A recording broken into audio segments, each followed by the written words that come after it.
सर्वव्यापीक स्वरूपाय परात्मने सोपनंदीप सिद्धाय ज्ञानात्मने।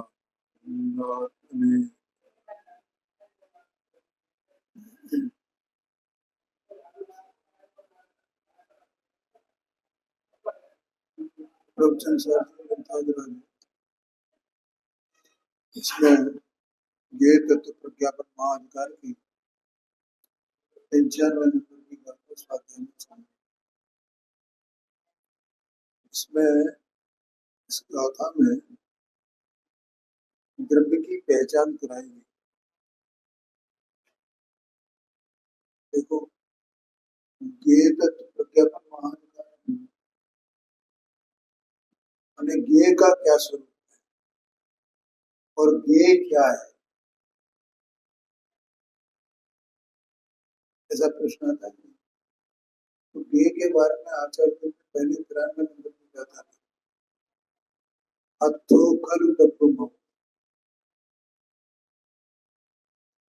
पदार्थ जो कुछ भी है वो सब द्रव्यात्मक है, द्रव्यमय है।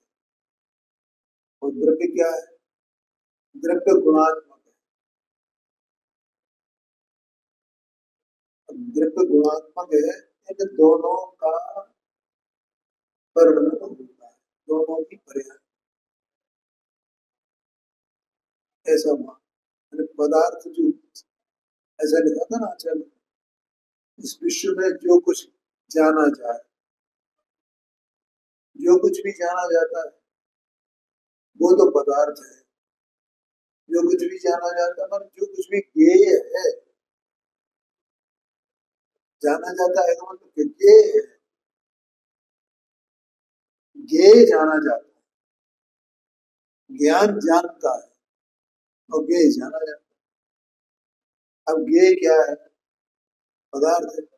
पदार्थ है वो द्रव्य रूप है, द्रव्य है गुणात्मक है। अब द्रव्य गुणात्मक है, उनकी पर्याय। अब द्रव्य गुण पर्याय में से द्रव्य का लक्षण क्या है? देखो, वहां तो इस प्रकार से कह दिया, पदार्थ द्रव्यमय है, द्रव्य गुणात्मक है, गुण और द्रव्य की पर्याय होती है। तो ये पूरा भेद से कथन किया ना। अभी यहाँ पर इनमें से द्रव्य का लक्षण बताएंगे और वो द्रव्य के लक्षण को बताने में भेद अभेद दोनों का कथन किया जाए। क्योंकि पदार्थ ऐसा ही है,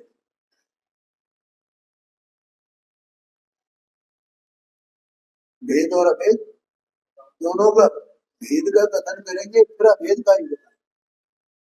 अब वो कैसे बताते हैं, तो क्या कला है आचार्य की?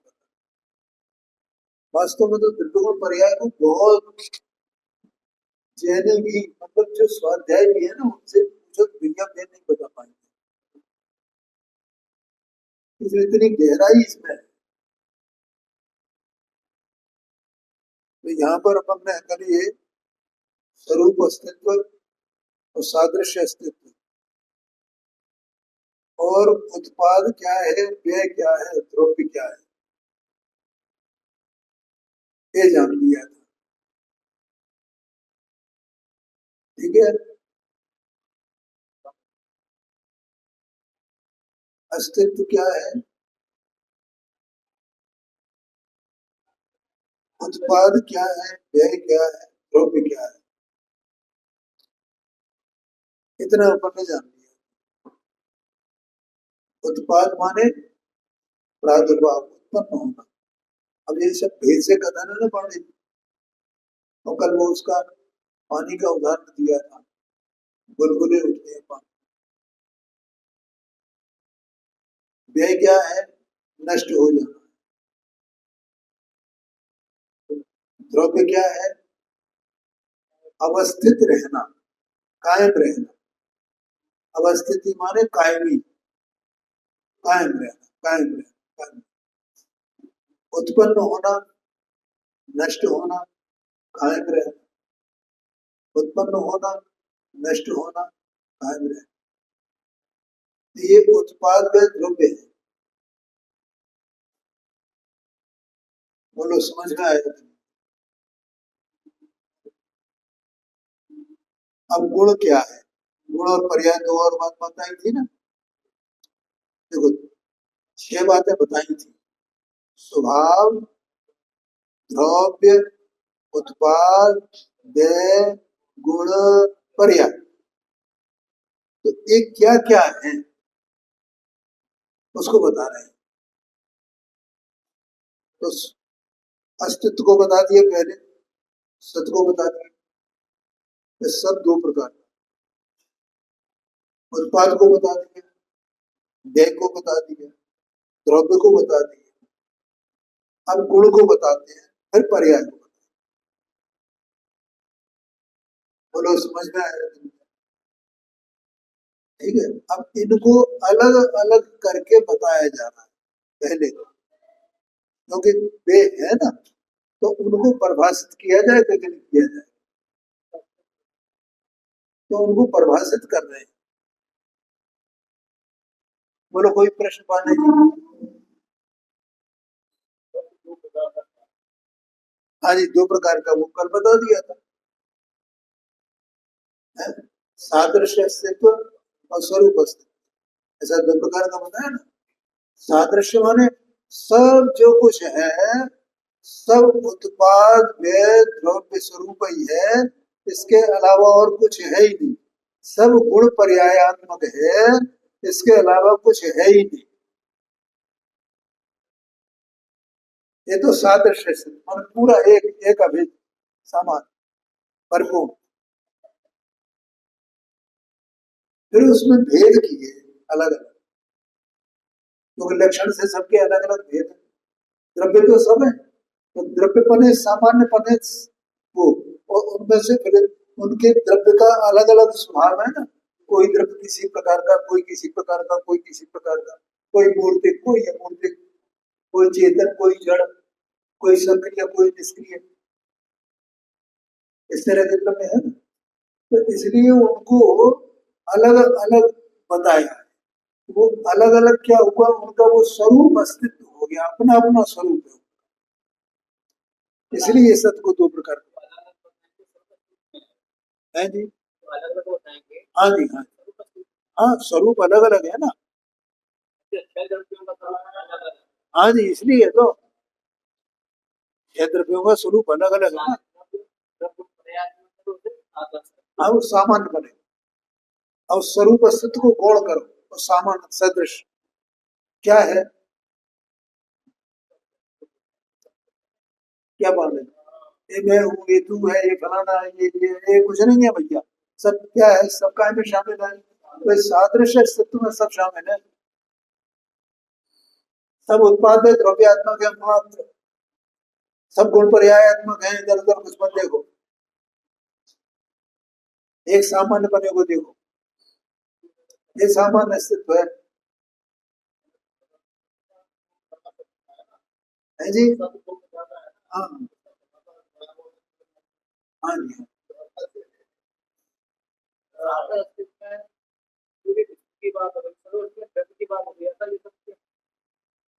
व्यक्तिगत द्रव्य, इंडिविजुअल द्रव्य, अलग अलग। अभी मैंने बताया ना, कोई मूर्ति का, कोई अमूर्ति का, कोई जड़ है, कोई चेतन है? कोई सक्रिय है, कोई निष्क्रिय है, अलग अलग स्वरूप है ना उनका। नहीं है ऐसा, लेकिन वे सब द्रव्य है ना। तो इसलिए उनका अपना अपना जो स्वरूप है, अपना अपना अलग अलग अस्तित्व है तो बताया है, वो स्वरूप अस्तित्व का हो।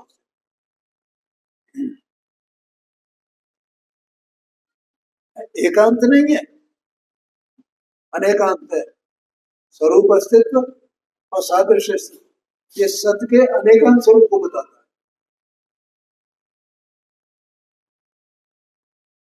आगे समझ लो। तो एक उत्पाद को बता दिया, व्यय को बता दिया, द्रव्य को बता दिया, ठीक है।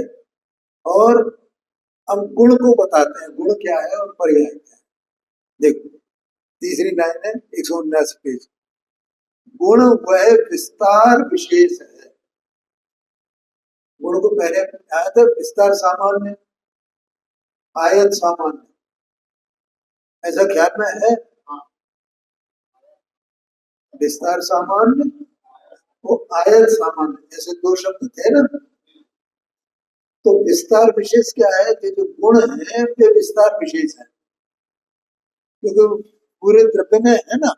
तो उनका जो समूह है गुणों का, सामान्य, एक समूह सामान्य, सामान्य पना उनमें सब में, गुण पना उसमें, बस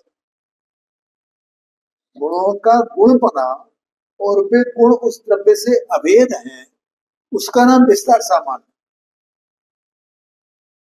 और गुण का इंडिविजुअल पना, इंडिविजुअलिटी, एक एक का अलग अलग, वो उस विस्तार विस्तार सामान्य का विस्तार विशेष है।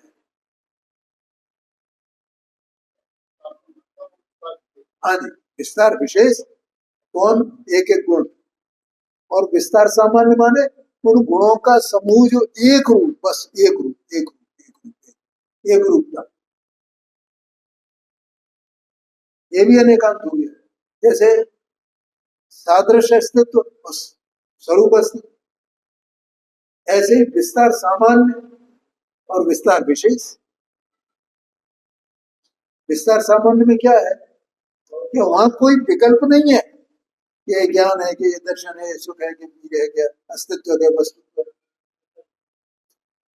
उन सबका समुदाय रूप एक अकेला विस्तार सामान्य, भेद नहीं, विकल्प नहीं। ये बहुत कठिनता से समझ में आएगा। हाँ जी, है जी, हाँ हाँ हाँ जी, हाँ। वो ज्ञान दर्शन सुख भी है ना, उसको विस्तार विशेष कहेंगे। ठीक है, ऐसी पर्याय की बात आएगी, पर्याय की बात आएगी तो आयत सामान्य और आयत विशेष ऐसा कहेंगे। है तो आयत सामान्य तो पहले कह दिया, यहाँ आयत विशेष बताएंगे। है जी, नहीं नहीं, बोलो समझ में आया कि नहीं आया, और नहीं समझ में आया तो प्रश्न करना भैया। आयत सामान्य, देखो वस्तु है ना, तो वस्तु में बस निरंतर एक प्रवाहपना है पर्यायों का। क्या कहा, पर्यायों का द्रव्य में एक प्रवाहपना है, प्रवाहपना। तो वो प्रवाहपना आयत सामान्य है, और उसमें से फिर एक एक पर्याय है, मनुष्य पर्याय है, त्रिंच पर्याय, नारकी पर्याय, देव पर्याय, ये दो इंद्री पर्याय, तीन इंद्री पर्याय, ये आयत विशेष।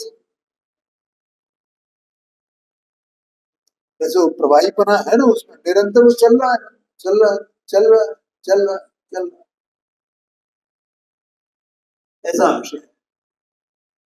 हम उस भेद में न जाए, सामान्य बनाए, द्रव्य के प्रवाहीपने को देखें केवल।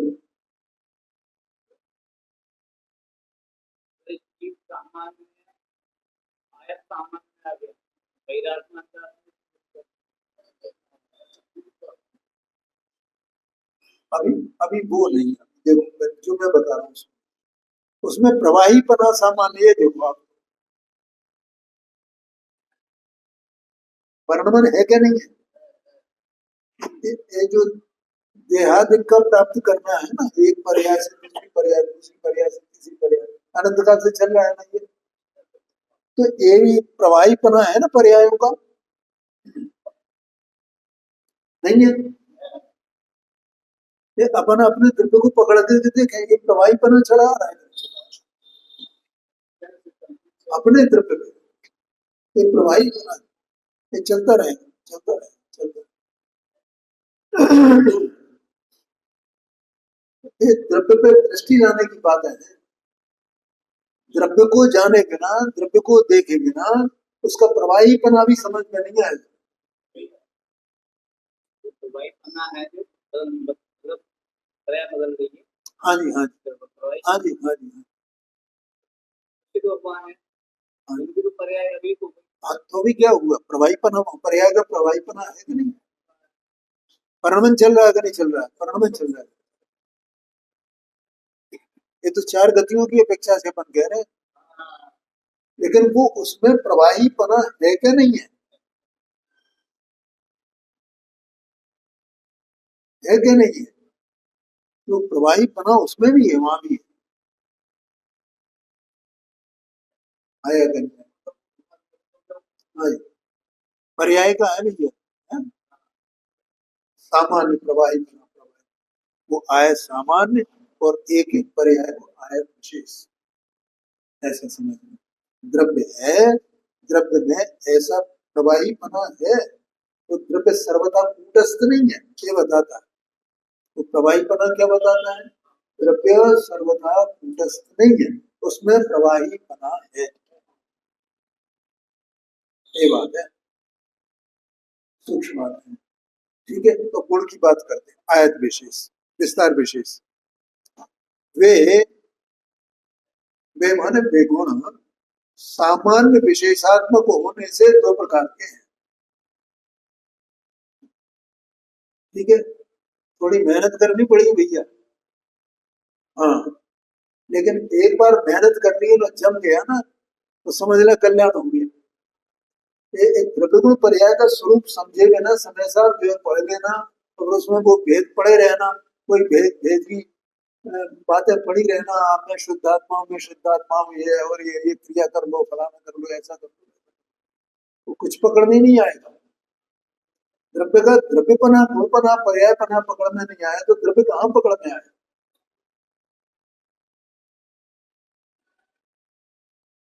ठीक है, अब इनमें अस्तित्व, नास्तित्व, एकत्व, अन्य, अनेकत्व, द्रव्यत्व, पर्यायत्व, सर्वगतत्व, असर्वगतत्व, सप्रदेशत्व, अप्रदेशत्व, मूर्तत्व, अमूर्तत्व, सक्रियत्व, अक्रियत्व, चेतनत्व, अचेतनत्व, कर्तृत्व, अकर्तृत्व, भोक्तृत्व, अभोक्तृत्व, अगुर लघुत्व इत्यादि सामान्य गुण है जी। ये सामान्य गुण है, माने सब द्रव्यों में पाए जाते हैं, ये सामान्य गुण है। देखो, फिर पढ़ता हूं, अस्तित्व सब में है क्या नहीं? नास्तित्व, एकत्व, अन्यत्व, द्रव्यत्व, पर्यायत्व, सर्वगतत्व। सर्वगतत्व माने क्या? सब तक पहुंच हो। जितनी जीव राशि है, तो जीव राशि की सब तक पहुंच है क्या नहीं? माने वो केवल ज्ञान की अपेक्षा से, उसकी केवल ज्ञान शक्ति है ना, गुण है ना, गुण, गुणवान शक्ति, उसका नाम सर्वगतत्व है जी। हाँ हाँ हाँ, नहीं नहीं, वही है सर्वगतत्व। देखो, इसमें है 23 नंबर की बात, 30 नंबर की बात, आधा नाम प्रमाण, नाणम देव प्रमाण बुद्धिटम, नेम लोया लोयम, तम्मा नाणम तो सब गए। ज्ञान सर्वगत है, तो जितनी जीव राशि है, सब में ये सामान्य गुण है कि नहीं है? कौन सा? सर्वगत पने का ज्ञान गुण है, तो ज्ञान गुण है तो सर्वगत, सर्वगत पना है ना, सबको जाने, सब सब उसका विषय बन जाए। सर्वगत, असर्वगत अपने में ही रहे, पर में नहीं जाए, तो ज्ञान ऐसा भी है ना, क्या सर्वगत है ना, तो नहीं जाता। सर्वगत तो उसको व्यवहार से कहा जाता है, निश्चय से वो सर्वगत है। सप्रदेशत्व, प्रदेशी बना है ना सब में, सब 5 द्रव्य प्रदेशी है और एक द्रव्य अप्रदेशी है। तो ऐसे असंख्यात कालाणु है ना जो अप्रदेशी है, तो सब में ये गुण है ना, इसलिए सामान्य गुण। मूर्तत्व, अमूर्तत्व, मूर्तिकपना, अमूर्तिकपना, तो पुद्गल है वे, तो जितने पुद्गल परमाणु सब मूर्तिक है, सामान्य गुण हुआ उनका। और अमूर्तिकपना, जीव और पुद्गल, धर्म धर्म आकाश काल, ये सब मूर्तिक है ना। सक्रियत्व, अक्रियत्व, माने जीव और पुद्गल 2 सक्रिय हैं और बाकी 4 सक्रिय। और अक्रिय का मतलब क्या है? ये जो मूवमेंट करे, मूवमेंट माने एक जगह से दूसरे स्थान पर। अब ये मूवमेंट हो रहा है कि नहीं हो रहा है, लेकिन ये मूवमेंट धर्म द्रव्य में नहीं है, अधर्म द्रव्य में नहीं है, काल द्रव्य में नहीं है, आकाश द्रव्य में नहीं है। इसका नाम सक्रियता है, या एक स्थान से दूसरे स्थान जाना। ये भी एक स्थान से दूसरे स्थान हो रहा है, इसका नाम सक्रियता है। पुद्गल और जीव दो में सक्रियता है, इसलिए वो सामान्य गुण। निष्क्रियता माने 4 गुण जो हैं वो 4 द्रव्य हैं जो निष्क्रिय हैं, वे उनमें कुछ नहीं होता, कोई हरकत नहीं, तो ज्यों के त्यों रहते। लेकिन तो भी पर्याय और प्रवाहीपना है, उसके बिना तो वो द्रव्य ही नहीं हो सकता है। तो द्रव्य सर्वथा कूटस्थ नहीं है। अगर द्रव्य कूटस्थ हो तो वो निमित्त भी नहीं बनेगा किसी का। निमित्त कैसे बनेगा? वास्तव में तो जो उसका कार्य परिणमन होता है ना, वो निमित्त बनता है। द्रव्य गुण पर्याय, जो द्रव्य है वो द्रव्य निमित्त नहीं बनता। निमित्त कौन बनता है? जो परिणमन चल रहा है, गुणों का परिणमन चल रहा है, वो निमित्त बनता है।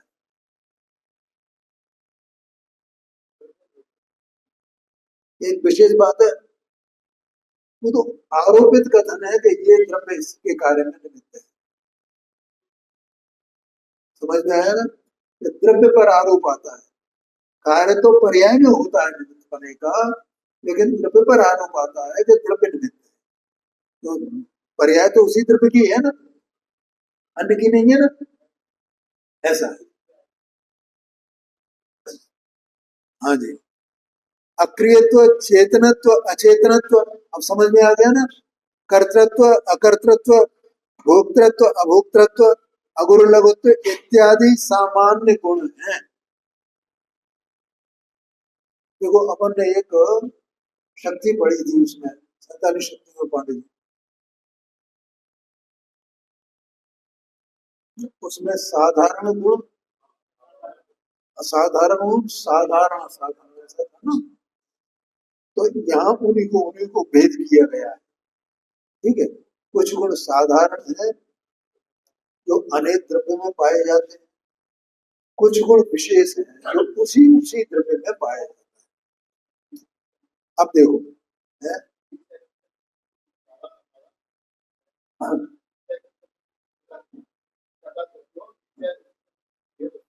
कौन सी?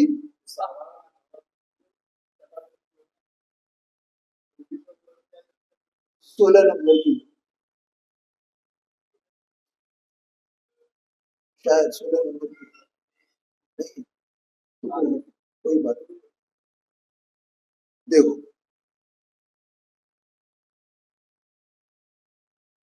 चलो आगे चलते। अवगाह हेतुत्व, गति निमित्तता, स्थिति कारणत्व, वर्तनायनत्व, रूपात्मत्व, चेतनत्व इत्यादि विशेष गुण है। ये विशेष गुण है। ठीक है, पर्याय आयत विशेष है, आयत सामान, आयत विशेष। जो पर्याय का प्रवाहीपना है उसे द्रव्य से अभेद करके देखो तो उसका नाम आयत सामान्य है, और पर्याय को, उस प्रवाहीपने को भेद करके देखो तो वो आयत विशेष है, ठीक है। पर बिल्कुल इसी प्रकार से गुणों को अभेद देखो द्रव्य के साथ, द्रव्य ही है बस,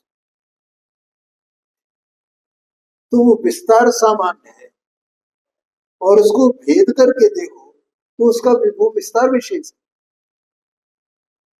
ऐसा समझ। वे पूर्व ही 93 नंबर की गाथा में टीका में 4 प्रकार की हैं। कौन? पर्याय। पर्याय वो बता दिया ना, 4 प्रकार की पर्याय पहले 93 नंबर की गाथा। अब आगे कहते हैं, देखो द्रव्य का उन उत्पाद आदि के साथ अथवा गुण पर्यायों के साथ लक्ष्य लक्षण भेद होने पर भी स्वरूप भेद नहीं है। क्या कहा? पहली बात, उत्पाद आदि माने उत्पाद, व्यय, द्रव्य, 3 बातें कही थी ना, और गुण पर्याय माने गुण पर्याय दोनों आ गए, 5 बातें थी ना, 7 छठवां। तो यहाँ कहते हैं द्रव्य का, जो द्रव्य है उस द्रव्य का उत्पाद आदि के साथ लक्ष्य लक्षण भेद है।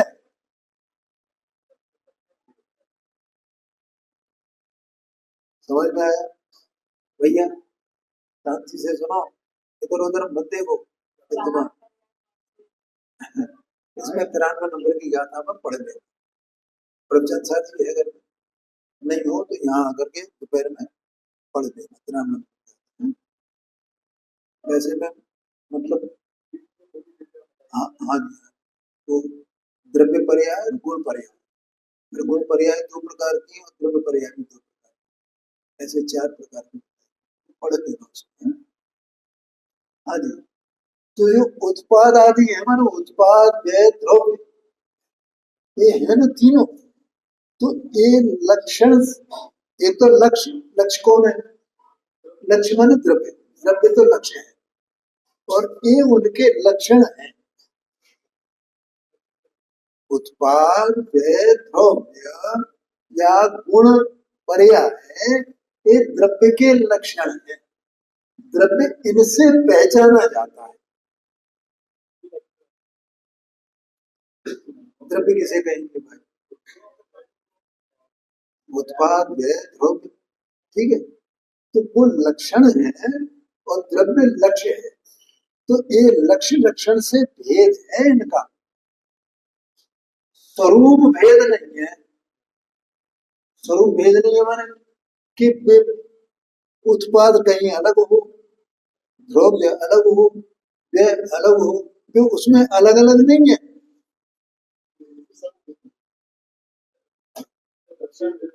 वे अलग अलग है ही नहीं। जो उत्पाद सो व्यय, जो व्यय सो उत्पाद, जो उत्पाद व्यय सो द्रव्य, जो द्रव्य सो उत्पाद व्यय,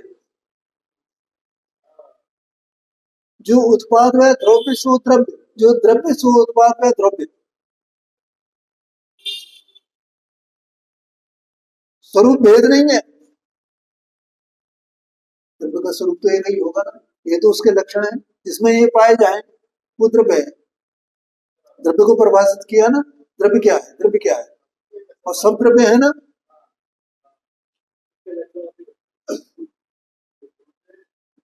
हाँ जी, हाँ, ठीक है। क्या बोला यहाँ पर? देखो, लक्ष्य लक्षण भेद होने पर भी स्वरूप भेद नहीं है, क्योंकि एक एक द्रव्य उत्पाद व्यय द्रव्यात्मक है। जहां द्रव्यता है वही तो उसी में द्रव्यता में ही उत्पाद व्ययता है, जहां उत्पाद व्ययता है वही द्रव्यता है।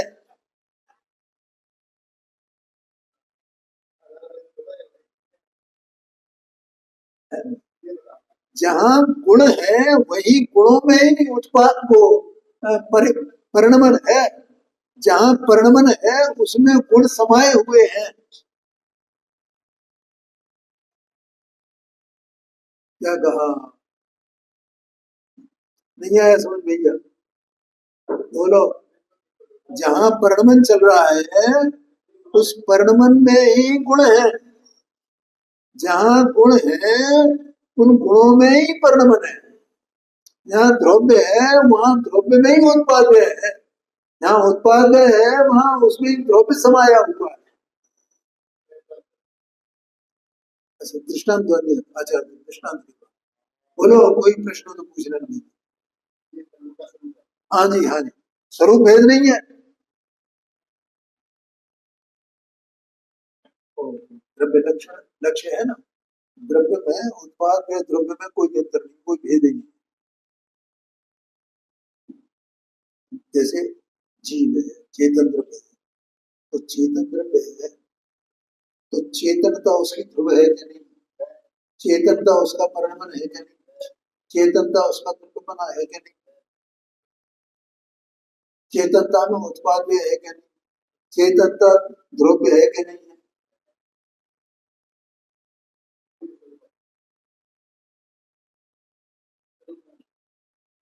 आया कि नहीं आया?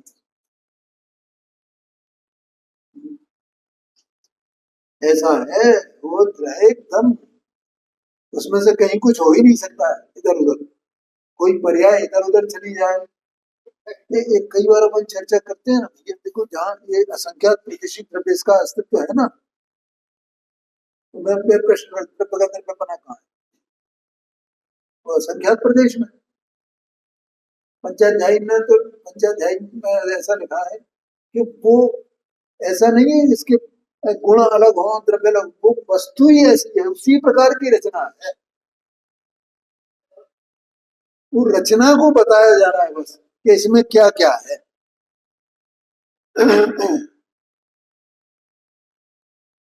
आ गया समझ में? बोलो कोई प्रश्न तो पूछ लेना। किसी ने कुछ कहा हो सुना हो तो बता देना कि हमने फला व्यक्ति के मुख से, या बिना नाम लिए बता देना कि ये हमने सुना था किसी विद्वान के मुख से, फिर ये ऐसा है। समझ में आया? तो भाई देखो क्या है, सब लोग अब अपनी अपने मंतव्य है ना, कोई कुछ कहे कोई कुछ कहे। जब तक वस्तु का स्वरूप समझ में नहीं आया तब तक।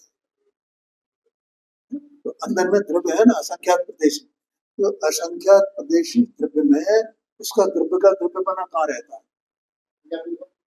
मतलब ये असंख्यात प्रदेशी तो द्रव्य है। ये जो असंख्यात प्रदेश में स्वयं द्रव्य ही है ना। ये द्रव्य कहाँ रहता है? ये द्रव्य कहाँ रहता है? अपने असंख्यात प्रदेशों में रहता है। ये भेद का कथन हो गया ना। लेकिन द्रव्य और असंख्यात प्रदेश कहीं अलग अलग है। जो असंख्यात प्रदेश है सो द्रव्य, जो द्रव्य सो असंख्यात प्रदेश है। अब द्रव्य क्या है? ऐसा गुणों का समूह वो द्रव्य है। गुण कहाँ रहते हैं? तो ये द्रव्य में रहते हैं। द्रव्य कहाँ रहता है? असंख्यात प्रदेशों में रहता है। तो बे असंख्यात प्रदेश बे गुण है ना, जो गुणात्मक है ना, क्योंकि बे वही तो द्रव्य है। तो गुण में द्रव्य में प्रदेशों में कोई अंतर है? स्वरूप भेद है। ठीक है ना।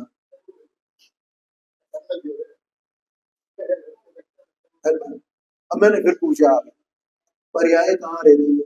पर्याय कहाँ होती है? उत्पाद्य कहाँ होता है? कहाँ द्रव्य द्रव्य कहाँ है? असंख्यात प्रदेश है, तो उत्पाद्य कहाँ होगा?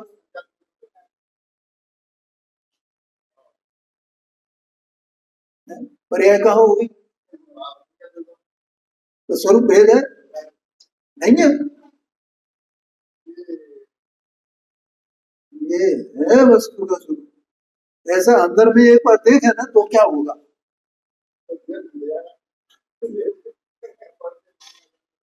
मोक्ष मार्ग बन जाएगा, आनंद तो हो जाएगा।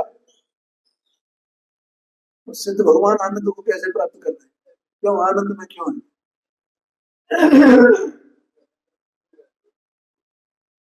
ऐसा समझना। देखो स्वरूप से ही द्रव्य वैसा है, वस्त्र के समान। ठीक है। अब देखो, पहले उत्पाद व द्रव्य की चर्चा करेंगे, उसके बाद गुण पर्याय की चर्चा करेंगे। एक पना बताना है ना, स्वरूप भेद नहीं है ना, स्वरूप से ही ऐसी ऐसी वस्तु है, ऐसा कहते हैं। देखो, दृष्टांत इस प्रकार का दिया है क्योंकि इसके बिना उत्पाद व्यय को नहीं बताया जा सकता है, इसलिए व्यवहार का कथन है, नहीं तो उत्पाद पता कैसे चलेगा। वस्त्र का दृष्टांत दिया है, मलिन वस्त्र। जैसे मलिन अवस्था को प्राप्त वस्त्र, दृष्टांत को पकड़ना नहीं, वस्तु को पकड़ना है, वस्तु जाननी है। दृष्टांत एक देश होता है। मलिन अवस्था को प्राप्त वस्त्र धोने पर निर्मल अवस्था से निर्मल अवस्था रूप निर्मल अवस्था की अपेक्षा से उत्पन्न होता हुआ उत्पाद से लक्षित होता है। उत्पाद को बता रहे हैं, क्या हुआ, वस्त्र है ना, वो मेला है। अब मेला तो उसमें उत्पाद कैसे दिखाई दे कि उत्पाद हुआ है।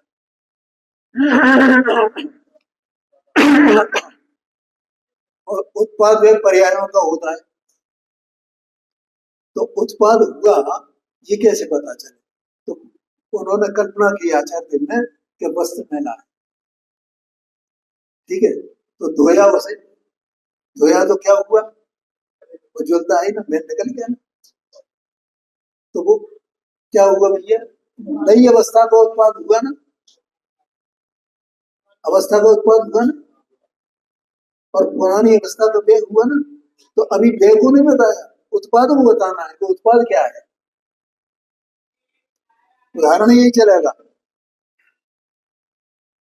अभी क्या बताना है, उत्पाद क्या होता है। तो उन्हें जैसे मलिन वस्त्र हो उसको धोया जाए तो वो धुल जाएगा तो निर्मलता आ जाएगी ना उसमें। तो हाँ, तो दशा बदली ना, उत्पाद हुआ ना दशा का। तो उत्पाद पर्याय का उत्पाद क्या है, उत्पाद क्या है, व्यय द्रव्य उत्पाद, इनमें उत्पाद क्या है उसको बताया है। उत्पाद क्या है, माने कुछ नया नया होना, उसका नाम उत्पाद। पहले नहीं था ना, ये नया हुआ है, नया उत्पन्न हुआ है, बस इतना सा है, वो उत्पाद। नई अवस्था उत्पन्न हुई है, इसका नाम उत्पाद। पहले नहीं थी ना, वो उसका नाम उत्पाद है। उत्पाद से लक्षित होता है, माने पहचाना जाता है। कौन, वस्त्र। कैसे पहचान, ये निर्मल वस्त्र है, किंतु उसका उस उत्पाद के साथ स्वरूप भेद नहीं है। क्या मतलब, जो निर्मलता आई है तो निर्मलता वो वस्त्र रूप ही तो है, कि निर्मलता अलग है और वस्त्र अलग है।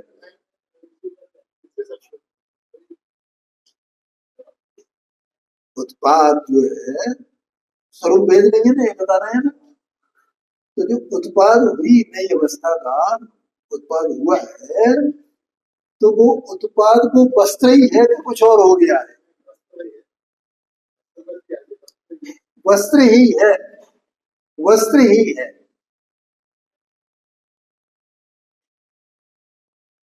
किंतु उस उत्पाद के साथ स्वरूप भेद नहीं है, स्वरूप से ही वैसा है, वो वस्त्र स्वरूप से ही वैसा है। वस्त्र की वो वही स्वरूप है ना, मेल तो स्वरूप नहीं है ना उसका, उज्ज्वलता ही उसका स्वरूप है ना, उसका वस्त्र का है। तो वहां तो उत्पाद बताना था कि बोलो उत्पाद क्या है, इतना सा पॉइंट है केवल, और कुछ नहीं है। उसी प्रकार, अब ये तो हुआ दृष्टांत, उसी प्रकार जिसने पूर्व अवस्था प्राप्त की है, ऐसा द्रव्य भी जो कि उचित बहिरंग साधनों के सानिध्य के सद्भाव में अनेक प्रकार की बहुत सी अवस्थाएं करता है, वह अंतरंग साधनभूत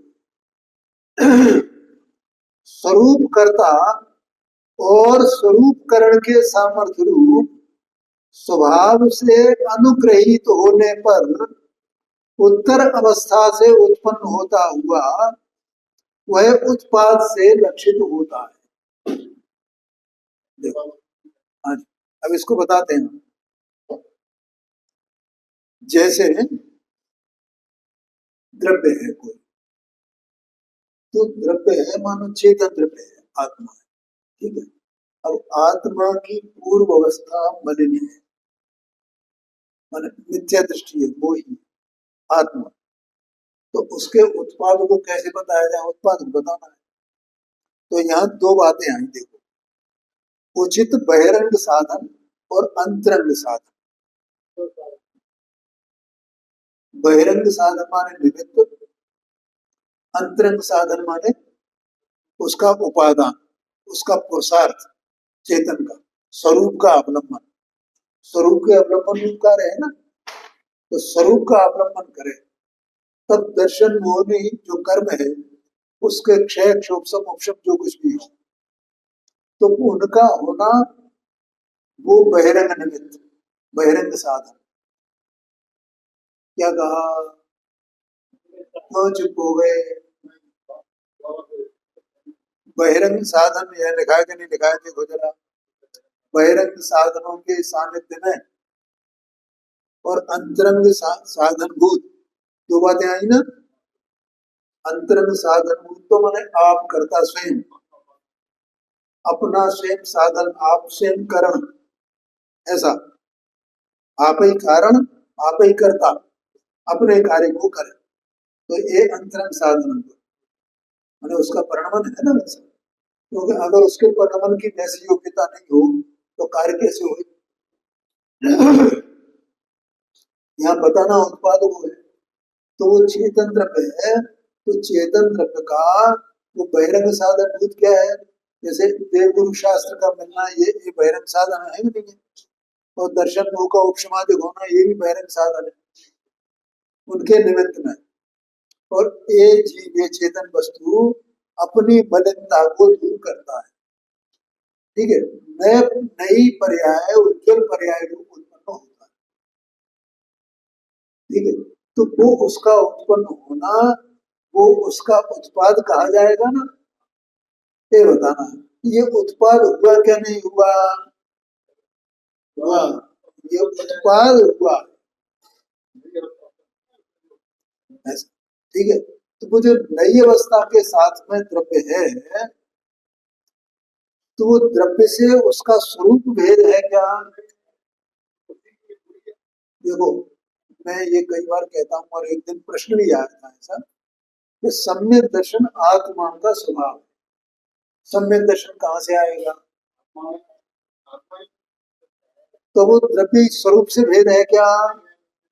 वो तो आत्मा तो सम्यक दर्शन स्वरूप ही है ना, और सम्यक दर्शन का उत्पाद बताने के लिए बताया है, तो सम्यक दर्शन हुआ है। लेकिन वो तो स्वरूप ही है ना, द्रव्य स्वरूप से ही वैसा है ना, द्रव्य स्वरूप से ही वैसा है ना। यहाँ उत्पाद को बताया है, केवल उत्पाद हुआ है, द्रव्य तो स्वरूप से ही वैसा है। सम्यक दर्शन स्वरूप ही है द्रव्य, तो कहीं सम्यक दर्शन बाहर से नहीं आया है।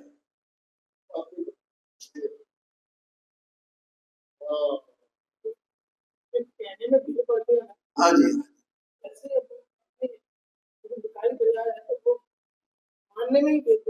हाँ बिल्कुल, वही भेद के बिना और आश्रय के बिना चलता नहीं। ये सब व्यवहार, भेद माने व्यवहार, पर का आश्रय माने व्यवहार, आया कि नहीं। तो देखो फिर इसको पढ़ते हैं। उसी प्रकार जिसने पूर्व अवस्था प्राप्त की है, ऐसा द्रव्य भी जो कि उचित बहिरंग साधनों के सानिध्य के सद्भाव में अनेक प्रकार की बहुत सी अवस्थाएं करता है, वह अनेक प्रकार की बहुत सी अवस्थाएं करता है। कौन? द्रव्य। द्रव्य स्वयं अनेक प्रकार की बहुत सी अवस्थाएं करता है। वह अंतरंग साधनभूत स्वरूप करता और स्वरूपकरण के सामर्थ्य रूप स्वभाव से अनुग्रहित है। अनुग्रहित है मानो उसको उसने ग्रहण किया हुआ है। अपने स्वरूप को करने में, परिणमन करने में उसकी उसकी शक्ति है ना स्वयं की, उसको सबको उसने ग्रहण किया है ना, सब उसी में समाये हुए हैं ना, इसका नाम अनुग्रहित है। उत्तर अवस्था से उत्पन्न होता हुआ, पूर्व अवस्था का व्यय करता हुआ और उत्तर अवस्था से उत्पन्न होता हुआ वह उत्पाद से लक्षित होता है। माने वस्तु में इस प्रकार से उत्पाद होता है। ये उत्पाद है वस्तु का। क्या है? वस्तु का ये उत्पाद है। वस्तु स्वयं से कोई उत्पन्न नहीं होती है, लेकिन वस्तु में नई अवस्था होना ये वस्तु का उत्पाद है। वस्तु का ही उत्पाद कहा जाता है।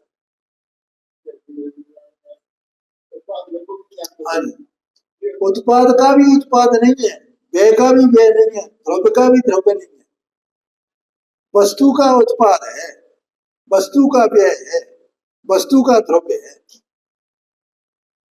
वस्तु से जोड़ा जाता है तो अभी न वस्तु का व्यय है, न वस्तु का उत्पाद है, न वस्तु का द्रव्य नहीं है। वस्तु का अगर द्रव्य हो जाए तो फिर उत्पाद व्यय न रहे ना, तो वस्तु का व्यय हो जाए तो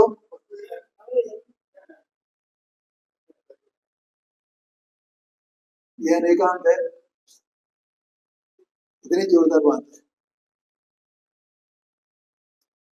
उत्तर अवस्था से उत्पन्न होता हुआ उत्पाद से लक्षित होता है, किंतु उसका उस उत्पाद के साथ स्वरूप भेद नहीं है।